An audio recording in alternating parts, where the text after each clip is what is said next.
Hello दोस्तों, उम्मीद है कि आप लोगों को मेरी ये कहानी वीडियो पसंद आ रही होगी।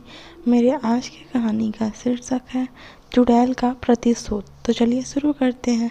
एक समय की बात है, प्रीतमपुरा नामक गांव में एक आकांक्षा नामक लड़की रहा करती थी, जो कि पढ़ने में बहुत ही अच्छी थी। वो हमेशा पढ़ाई में अव्वल आने की कोशिश करती थी और वो अव्वल आकर दिखाती भी थी। उसके माता पिता उससे बहुत ही खुश रहा करते थे, लेकिन उससे स्कूल के सारे बच्चे जलते थे कि आकांक्षा इतना क्यों पढ़ती है, वो मतलब हमेशा फर्स्ट क्यों आती है, कोई दूसरा बच्चा उसकी वजह से फर्स्ट नहीं आ पाता है।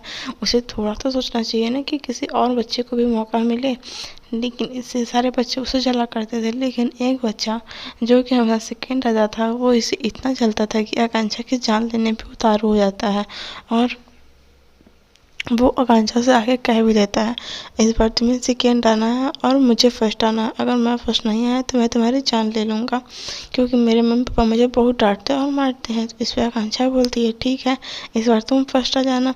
और आकांक्षा बहुत कम लिखती है, लेकिन फिर भी वो आकांक्षा ही फर्स्ट आती है। तो अब जो उससे दूसरा व्यक्ति बोला था कि मैं तुम्हें जान से मार दूंगा, वो उसके पास आता है, कहता है कि तुम नहीं माने ना, एक तुम्हारे थोड़ा सा भी दया नहीं है। तो आकांक्षा बोलती है, नहीं, इस बार मैंने बहुत ही कम लिखा है, फिर भी मैं फर्स्ट आई। मतलब तुम या फिर तुम लिखती नहीं हो कॉपी में कुछ, या फिर तुम कुछ मायने नहीं रखता तुम्हारे लिए तुम्हारी पढ़ाई, इस वजह से तुम फर्स्ट नहीं आती, तो ऐसा मैं क्या करूँ। लेकिन आकांक्षा की राइटिंग इतनी अच्छी थी कि सर को बिना पढ़े ही उसके राइटिंग पे उसको नंबर मिल जाया करता था। इस वजह से वो बताती है कि तुम अपनी राइटिंग अच्छी करो, जिस वजह से मुझे अच्छे नंबर मिलते हैं।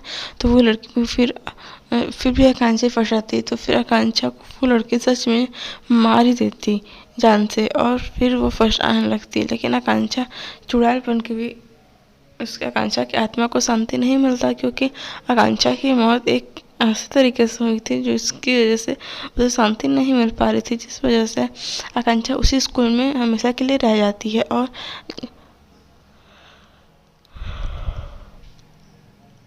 जो लड़की उसको मारी थी उसे बदला लेने लगती है कि एक छोटी सी बात के लिए तुमने मुझसे मेरी ज़िंदगी झेलने में मुझे मेरे मेरे माँ बाप से अलग कर दिया।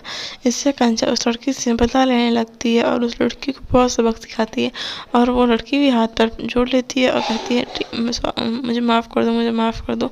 और फिर वो आकांक्षा के मम्मी पापा के सामने जाके अपनी सजा कबूल कर लेती है कि मैंने ही आकांक्षा को मारा, और वो हमेशा हमेशा के लिए जेल चली जाती है। और उसके मम्मी पापा आकांक्षा को याद करके उसके लिए शांति पूजा कराते हैं, और फिर आकांक्षा के लिए शांति पूजा कराते हैं और आकांक्षा की आत्मा को शांति मिल जाती है। Thanks for watching video. Subscribe करना भूलें।